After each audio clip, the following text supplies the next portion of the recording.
There is a lieutenant colonel in a besieged town in eastern Bosnia, and he has just given an order that no British military commander in living memory has given.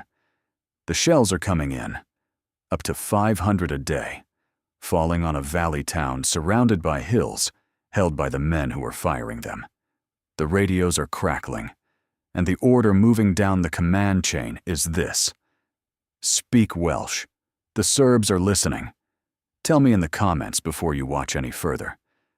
Had you heard of the Battle of Gorazde before today?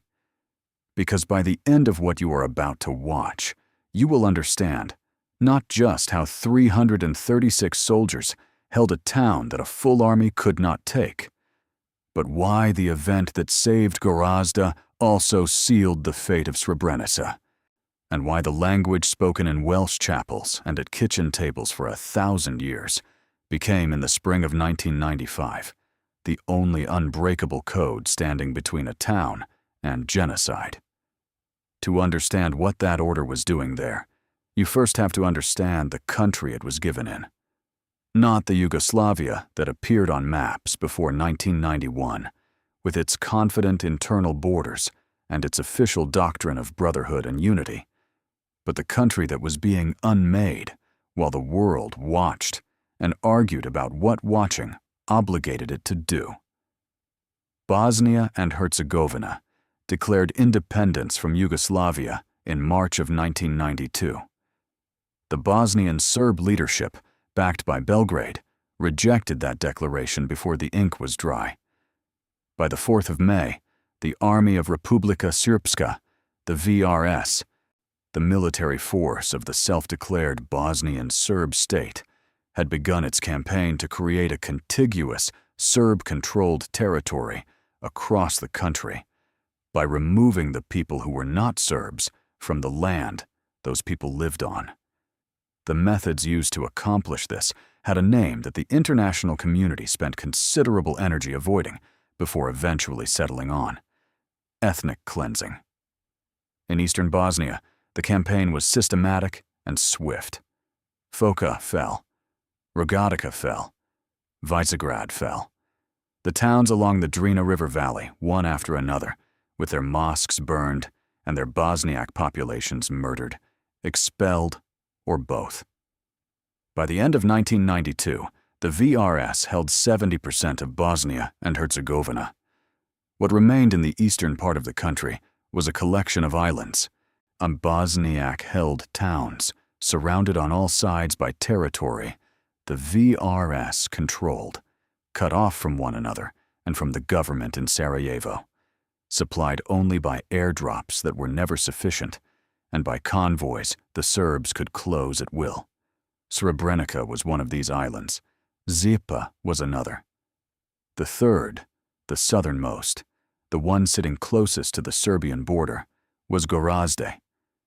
Gorazde is a small town on the banks of the Drina River in southeastern Bosnia, and its geography is the beginning of any explanation of what happened there.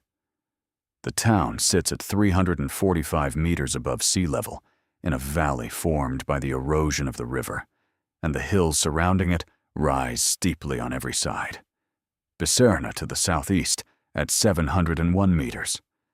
Samurai to the south at 696, the others forming a natural bowl that was beautiful in peacetime and a firing position in war. The Drina runs through it, 50 to 60 meters wide, fast and cold, colored the distinctive green of an alpine river. Before the war, the town had a population of 37,573, of whom 26,296 were Bosniaks. It had textile factories, a munitions plant. It sat at the junction of two old trading routes, and had done so since the Ottomans built a bridge across the Drina in the 16th century. By the time the siege began in 1992, the population had swollen to roughly 70,000. The refugees arrived from everywhere the VRS had already taken, from Foča, from Rogatica, from Visegrad, from the villages between them. And they brought what they could carry and the knowledge of what they had left behind. Disease spread through the overcrowded town. Food came by airdrop, insufficient. The only fuel was wood, and every scrap of burnable timber within reach had been gathered and consumed long before the Royal Welch Fusiliers arrived. In April of 1993, the United Nations Security Council designated Gorazde a safe area under Resolution 836. The language of that resolution is where the disaster began to be written. UN peacekeepers were authorized to deter attacks on the safe areas, not to defend, not to protect, to deter. The word seems strong until you ask what deterrence means when the deterring force is lightly armed, numerically small, and operating under rules of engagement that do not permit offensive action. The Bosnian Serb army understood this before the resolution was passed. A year later, in the spring of 1994, they tested it. Between the 30th of March and the 23rd of April, the VRS launched a major offensive aimed at overrunning Gorazde entirely. NATO aircraft conducted airstrikes against Serb positions, but the strikes hit targets that had already been destroyed and accomplished almost nothing militarily. What stopped the offensive was an ultimatum. VRS forces had to withdraw their artillery and armored vehicles 20 kilometers from the town by the 26th of April. They complied, not because the airstrikes had hurt them, because the threat of escalation had become real enough to pause them. During that same offensive, something happened that the people inside the town would not forget. So a group of 20 soldiers from the British Special Air Service had been posted to Gorazde as the intelligence eyes of the UNPRO-4 commander, General Michael Rose. When the Serb attack intensified, they were evacuated by helicopter. One night, they gathered their equipment and were gone, without warning, without explanation, leaving the Bosnian defenders who had worked alongside them standing in a town that was coming apart. 2 of the SAS soldiers had been wounded during the fighting. 1 was killed. The rest disappeared into the darkness. The Bosniaks drew the conclusion available to them. When it becomes dangerous enough, the British go. That conclusion would shape every decision the Bosnian defenders made in 1995. See, it was the inheritance the Royal Welch Fusiliers walked into when they arrived to take over responsibility for the enclave on the 1st of March, 1995. They arrived on the 1st of March because that was St. David's Day, the National Day of Wales, which was also the regimental day of the Royal Welch Fusiliers. This was not an administrative coincidence. It was the regiment telling itself something about what it was. The Royal Welch Fusiliers had been founded in 1689, raised at Ludlow in the Welsh Marches, to fight in Ireland against the recently deposed James II. They had been at the Boyne, at Athlone, at Aughrim, at Namur. In the 18th century, they fought at Blenheim, Ramillies, Malplaquet. In the 19th, they were at Albuera, where the regimental historian wrote that nothing could stop that astonishing infantry. In the 20th, they were at the Somme, Passchendaele, Dunkirk, the Burma Campaign, Korea. By 1995, they had completed 13 tours of Northern Ireland, more than any other regiment in the British Army. They kept the archaic spelling, Welch rather than Welsh, because the name had been engraved on the swords of officers at Waterloo and was not something to be updated. Their motto was, Ich dien, I serve. More than 90% of the soldiers claimed Welsh as their first language. This was not a statistical curiosity. It was a living fact. Welsh spoken at home, in the chapels that still stood in the slate towns of Caernarfonshire, spoken between men on exercise and in the cookhouse and on patrol, a language that had been suppressed and revived and quietly sustained for 1,000 years in the corner of an island, carried now into a valley in the Balkans by the men who had grown up with it. What 13 tours of Northern Ireland had given these men was not primarily tactical knowledge. though it had given them that too. It was something less visible and more durable. The capacity to operate in a situation where the mandate made no sense and the rules of engagement did not match the circumstances, where leaving was not permitted and fighting was not authorized, and the only available option was to stay, keep talking to both sides, maintain discipline, and endure. Northern Ireland had been, for the regiment, a sustained education in exactly the form of military service that Gorazde would require. The discipline of enduring a situation that offered no clean resolution while keeping the men around you intact. They entered the enclave on their regimental day, 2/3 of the battalion, with the other third remaining at Bugojno, 90 miles away in central Bosnia. A later United Nations assessment calculated that 9 battalions were needed to protect Gorazde effectively. 1 battalion, divided, had been sent. They also had 11 Norwegian medical and surgical personnel, the Normid unit, fully integrated and operating under the commanding officer's orders. Their presence was not incidental. Soldiers who knew they had trained surgeons available could take the risks the situation required.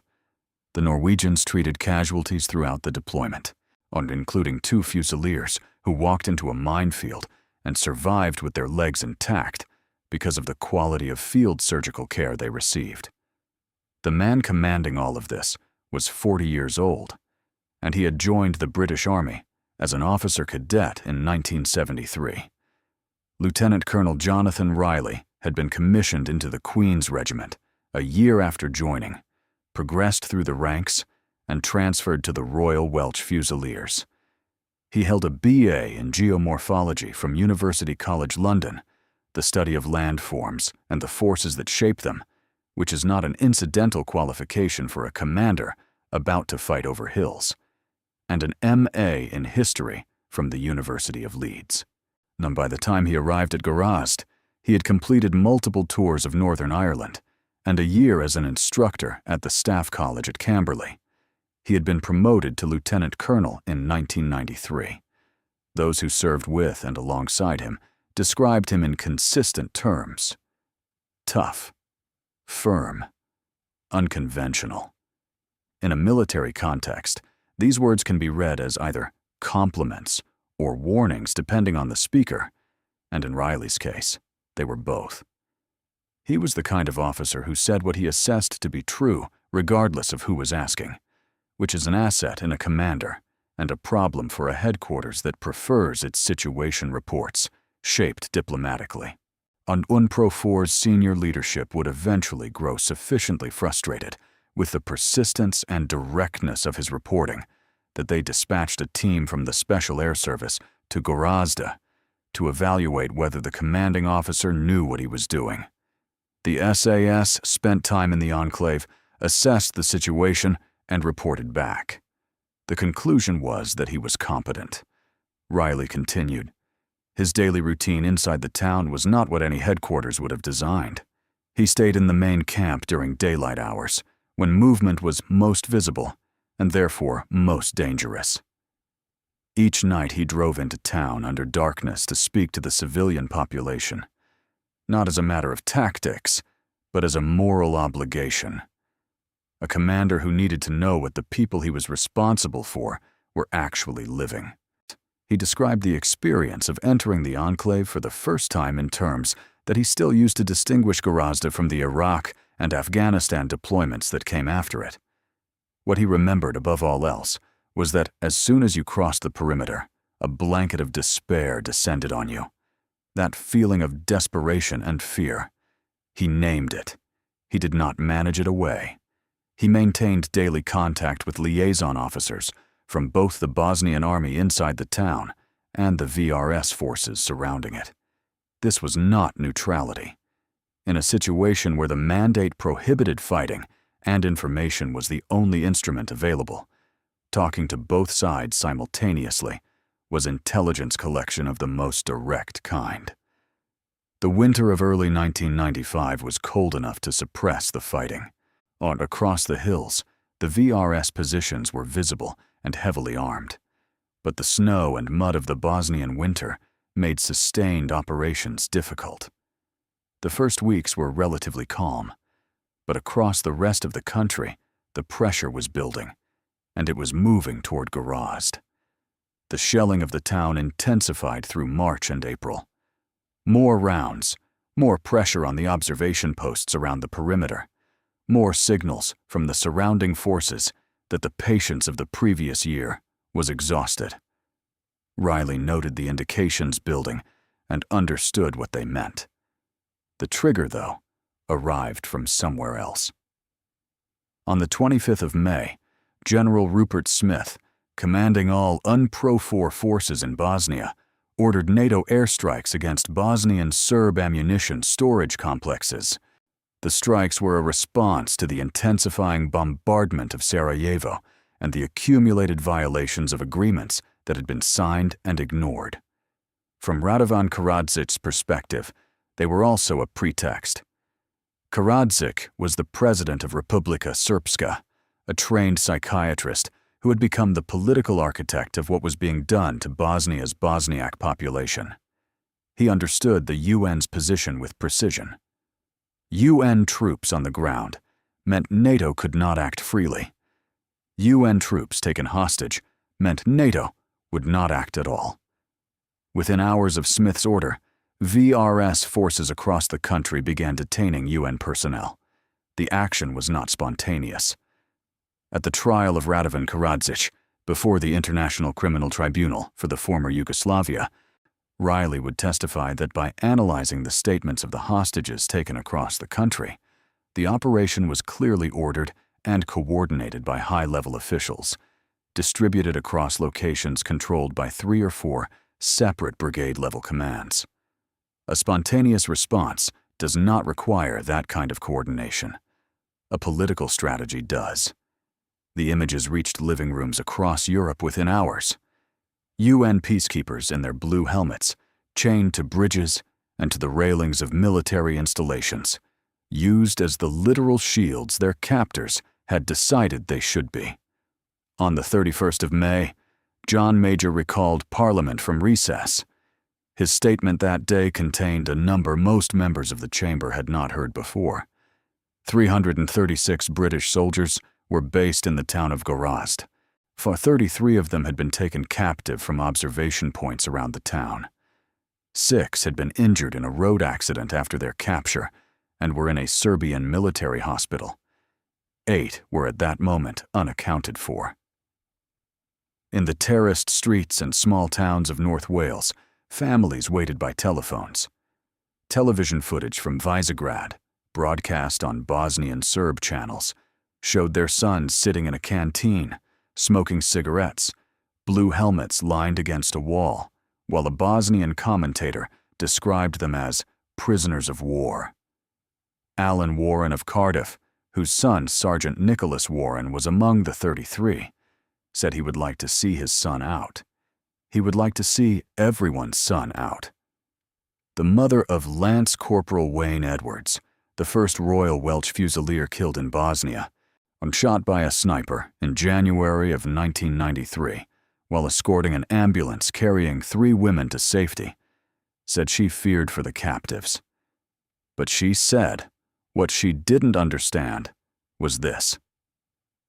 Our boys went to Bosnia to help. They were peacekeepers. They didn't go to fight. Our boys can't fight back. That last sentence contained the whole problem.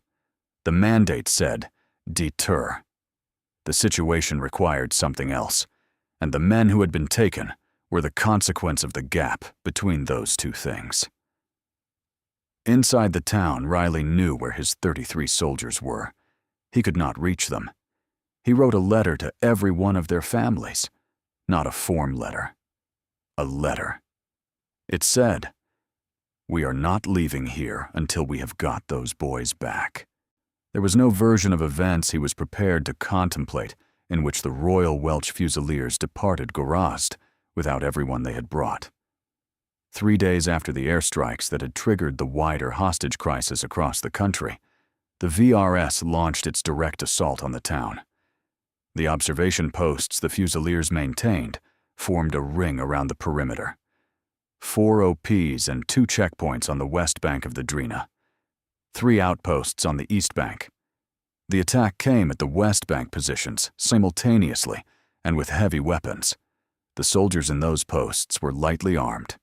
Rules of engagement that did not permit the kind of resistance the situation required meant that what followed was not a battle in the conventional sense. An officer and 31 men were surrounded by a large force of heavily armed VRS soldiers and taken at gunpoint. The 3-hour fighting withdrawal that followed got the remaining East Bank positions out, but not before some of those soldiers made a decision that was not in their orders.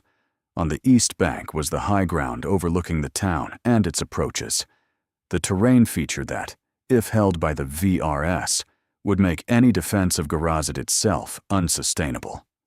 Rupert Smith, learning of the attack, ordered all remaining UNPRO-4 forces in and around the town to return to base. Some of the East Bank Fusiliers did not immediately comply. They remained long enough at the junction of their positions and the Bosnian army's lines to help Bosniak reinforcements move into position on the heights. They bought the Bosnian 81st Division the time it needed to occupy the ground before the VRS could take it. The accounts are not precise about the duration of that window, possibly 30 minutes, possibly less. What is documented is the result. The high ground was held. The Serb assault, poorly coordinated on one side and unexpectedly contested on the other, failed to achieve its objective. Major Richard Wesley's B Company held the British line through the engagement. The Bosnian army took over the forward defense of the town. The VRS did not get in. Riley's assessment afterward was direct. The attack had been poorly coordinated. They had succeeded in preventing the Serbs from entering the town. They had bought the Bosnian army enough time to strike back and stop the offensive. These are measured sentences for what they describe. What they describe is the reason Gorazde did not become Srebrenica. The 33 captured Fusiliers were moved out of the area and dispersed across the Podrinje region, distributed to sites of military significance, to bridges and installations, positioned where their presence would prevent NATO from striking those targets. At the Gorazde trial, Riley defined what they were with precision. A prisoner of war is a person captured by an opposite party, an enemy. Considering that the Fusiliers were members of international forces, he said, he did not believe they could have been captured as prisoners of war. They were, in his assessment, classic hostages. The bombardment intensified. Up to 500 shells a day at the height of it, falling on a town where no light could be shown after dark, because any visible light drew direct fire from the surrounding hills. All day, shells. All night, mandatory darkness. Riley described it as perhaps the most dangerous place in the world at that time.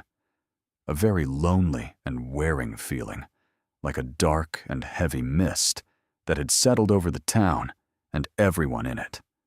Soldiers and civilians alike. The radios the Fusiliers used were being monitored. The VRS signals units were listening to the frequencies, gathering whatever intelligence the transmissions offered about positions, movements, the disposition of forces inside the perimeter. A conventional response to this problem involves technology, encrypted communications, frequency hopping systems, code books. Riley had something different. He gave the order. Speak Welsh. So the Serbs are listening. More than 90% of the men of the 1st Battalion spoke Welsh as a first language. Not as a learned second language, not as a formal skill, but as the tongue they had grown up in, their parents' and grandparents' language, the medium of the communities in North and West Wales from which the regiment was drawn. During the Second World War, the United States military had deployed Navajo speakers for precisely the same reason. Not because Navajo was a constructed code, but because it was a language no enemy cryptographer had been trained to decode. The principle was identical. The Royal Welch Fusiliers had not designed this as a security measure. It was simply what they were. And in a besieged valley in Bosnia, what they were turned out to be exactly what the situation required. No signals unit in the VRS had a Welsh speaker. No intercept officer monitoring the Fusiliers' frequencies had any basis for understanding what was being transmitted. The order passing down the command chain, all communications in Welsh, immediately, was the most effective signal security measure available. It cost nothing except the knowledge of who the regiment was. The protocol breach came next. In British military practice, a lieutenant colonel does not communicate directly with a prime minister. Information travels upward through the chain of command, to brigade, to divisional level, to theater commander, to the Ministry of Defense, to the political level, filtered and shaped by every layer it passes through. Riley bypassed the filters. His reporting went first to the Director of Military Operations, then to the Chief of the General Staff, Field Marshal Peter Inge. Then, during the height of the siege, the phone rang in his command post, and John Major was on the line. The Prime Minister wanted a direct assessment from inside the town. He asked whether Riley believed the Bosnian Serbs intended to capture it. Where another officer in those circumstances might have offered a diplomatically calibrated response, Riley said what he believed. Of course, the Serbs intend to take the town. The response from London was concrete. Britain dispatched a mobile brigade to southern Croatia and a British artillery company towards Sarajevo. The pressure on the VRS increased. It did not end the crisis, but it changed its weight. The message from the royal household arrived during this same period. Its content was unconventional even by the standards of an unconventional situation.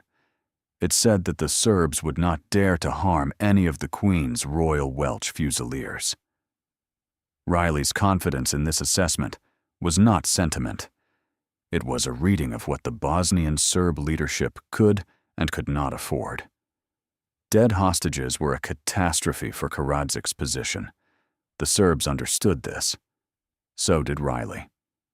Between the 3rd and the 19th of June 1995, the 33 Fusiliers and the UN personnel held alongside them were released in stages following negotiations with the Bosnian Serb leadership. Every one of them alive, every one of them returned. The siege of the town did not end. The VRS had not abandoned its objective. It had paused while the hostage situation played out. Across the country, in the second week of July, events were moving that would reframe everything around Gorazde. Srebrenica fell on the 11th of July, 1995. The Dutch battalion of unbreakable withdrew. What followed was not a battle. It was a separation. Men and boys taken from women and girls, loaded onto vehicles, driven to sites in the surrounding countryside. 8,300 killed. The worst atrocity on European soil since the end of the Second World War.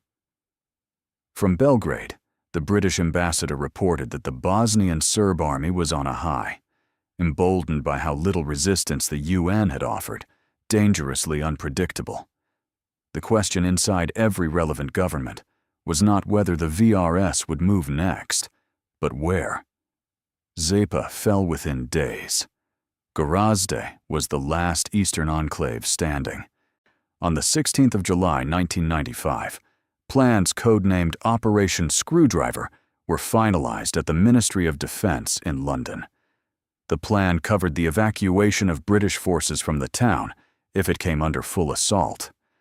It called for 1,500 frontline and support personnel, a fleet of 30 helicopters, 14 attack bombers, and the use of an Italian airbase. The document was marked secret, for United Kingdom eyes only. The following day, it was delivered to Downing Street. John Major annotated his copy in his own hand. Not at all an easy option, he wrote. Cock-up factor clearly present. Major had been advised that Bosnian forces would fight to defend Gorazde, but would probably be overwhelmed within 7 to 14 days if the VRS launched a full offensive. He told both Chirac and Clinton that diplomatic pressure was the appropriate response.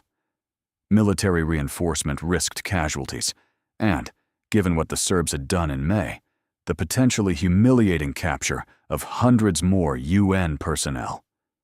The declassified record of that week shows governments selecting from a short list of options none of them wanted, while tens of thousands of people inside a besieged valley waited. The diplomatic tensions were not marginal. Chirac had just returned from inspecting the French army's equipment at the Bastille Day Parade and was, in the words of Major's private secretary, beside himself with frustration. What was the point of having soldiers and weapons if they could not stop what was happening in Bosnia?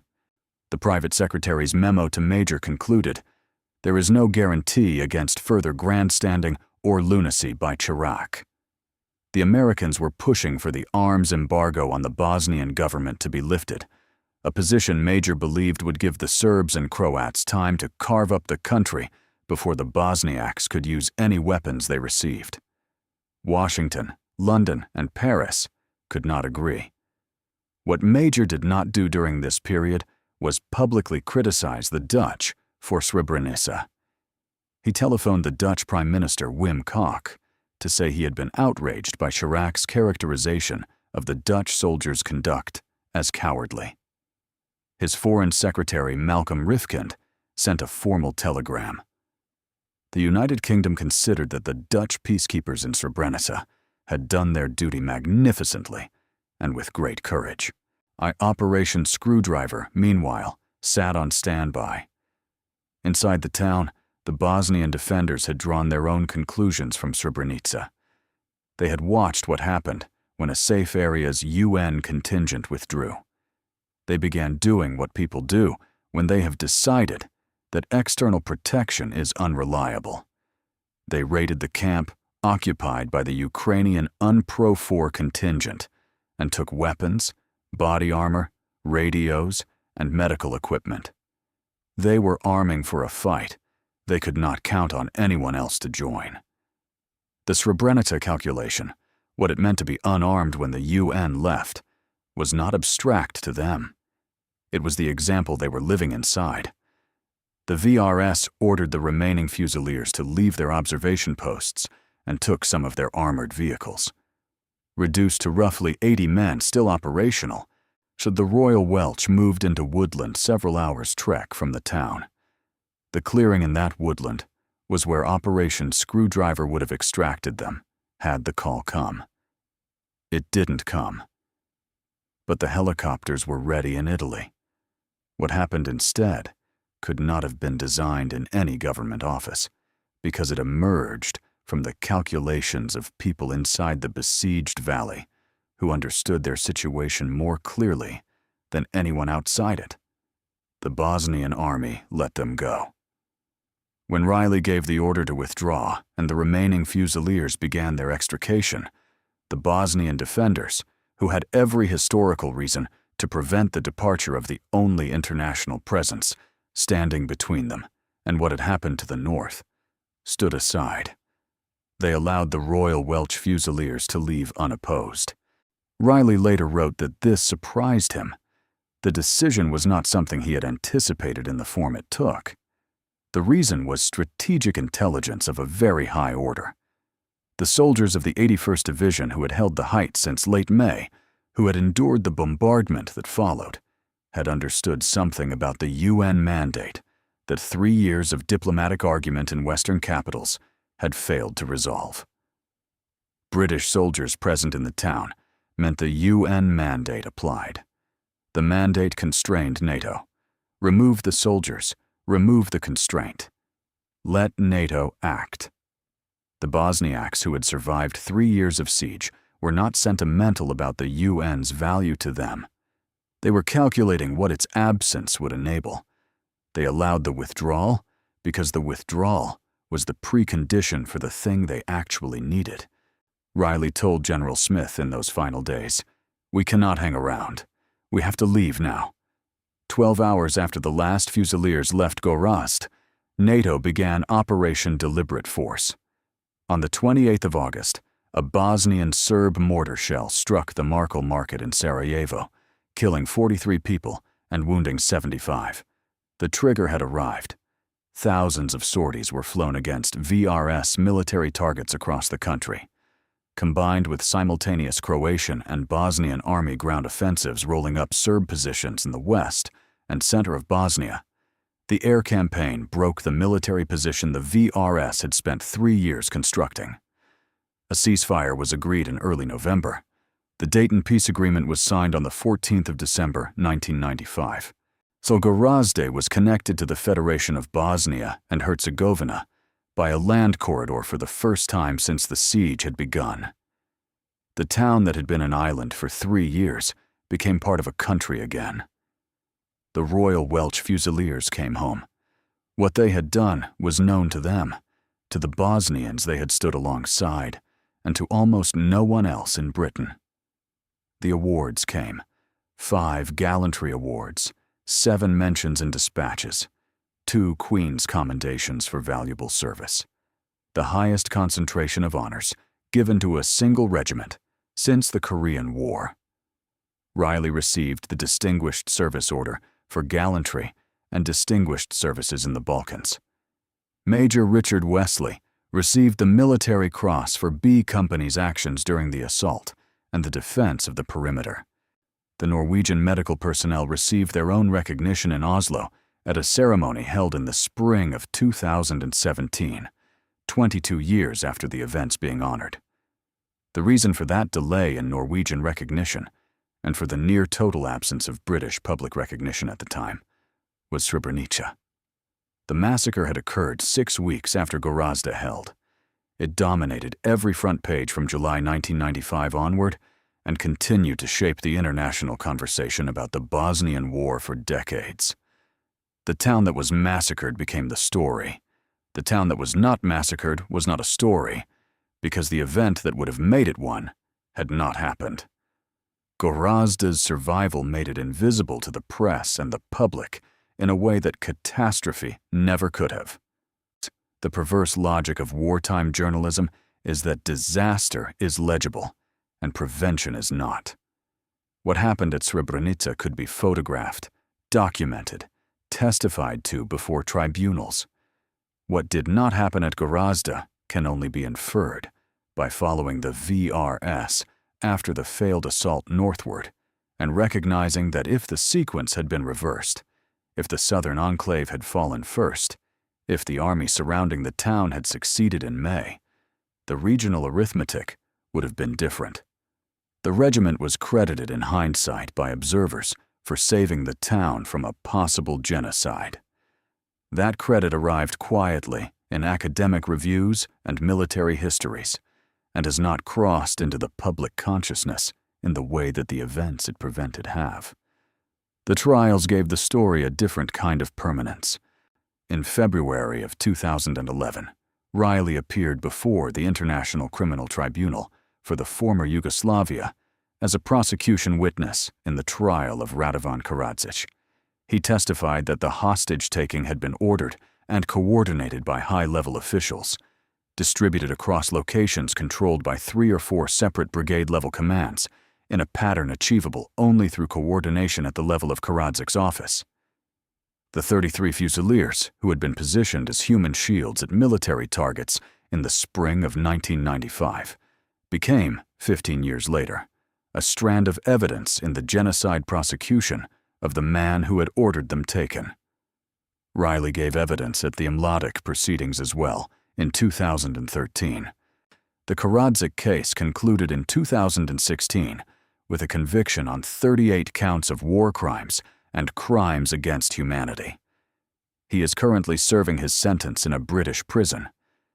The declassification of British government documents in the years following 2015 brought Operation Screwdriver into public view, and with it, the full picture of what London had been prepared to do during the Enclave's darkest weeks.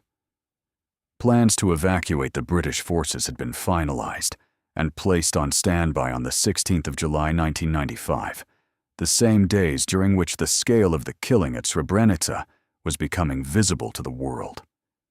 The government that praised the Dutch forces for their conduct at Srebrenica had drawn up a plan to do at Gorazde precisely what the Dutch had done. So the plan was never executed. What prevented it was not a decision made in any capital. It was the chain set in motion by soldiers staying at an observation post long enough to give a Bosnian army time to occupy the heights, sustained by that army's decision to hold the position, and completed by the Bosnian defenders' calculation about when to let the British go. The regiment that held those heights no longer exists under the name it carried in the enclave. On the 1st of March 2006, St. David's Day, the regimental day, 11 years to the date from when the battalion had entered Gorazde, the Royal Welch Fusiliers merged with the Royal Regiment of Wales to form the Royal Welsh. Nothing marked the coincidence of the dates publicly. The regiment became something larger, from when what it had done became part of a history that most of the people of Wales and Britain have never read. Jonathan Riley was promoted to Lieutenant General in December of 2007 and appointed Deputy Commander of all NATO forces in Afghanistan. He later received the NATO Meritorious Service Medal and was made a Companion of the Order of the Bath. He gave evidence at 2 international war crimes trials about events that the country he served has never officially commemorated.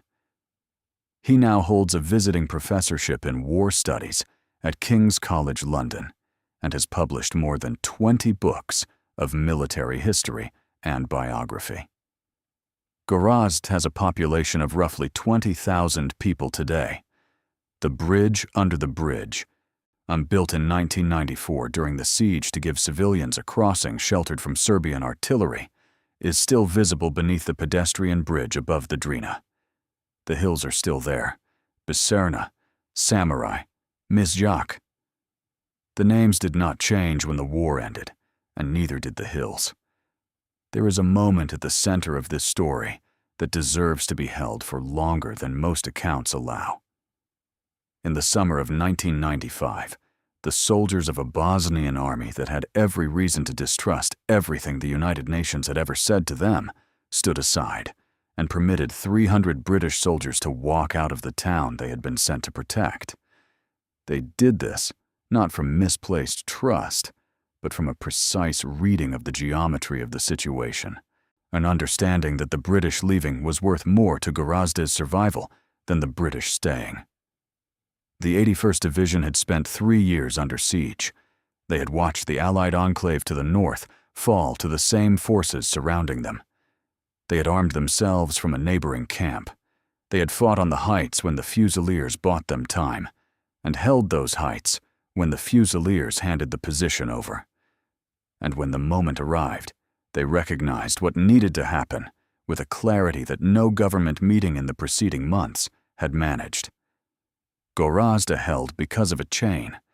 The East Bank soldiers who stayed long enough to give the Bosnian army time to occupy the high ground. The 81st Division who held it.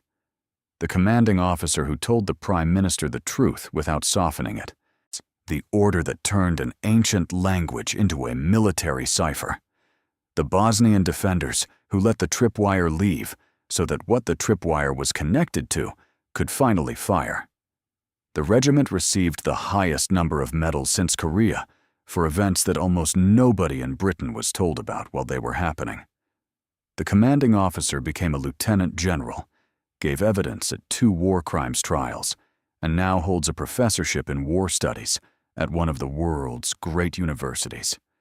The 33 men who were used as human shields became evidence in a genocide prosecution. The hills are still there, above the valley, above the river. The bridge under the bridge still stands, sheltered from a bombardment that ended 30 years ago. The town still stands. Now you know what happened there. Tell me in the comments. Before today, did you know that the language spoken at Welsh chapel services and kitchen tables was once the only unbreakable code standing between a town and what happened to Srebrenica?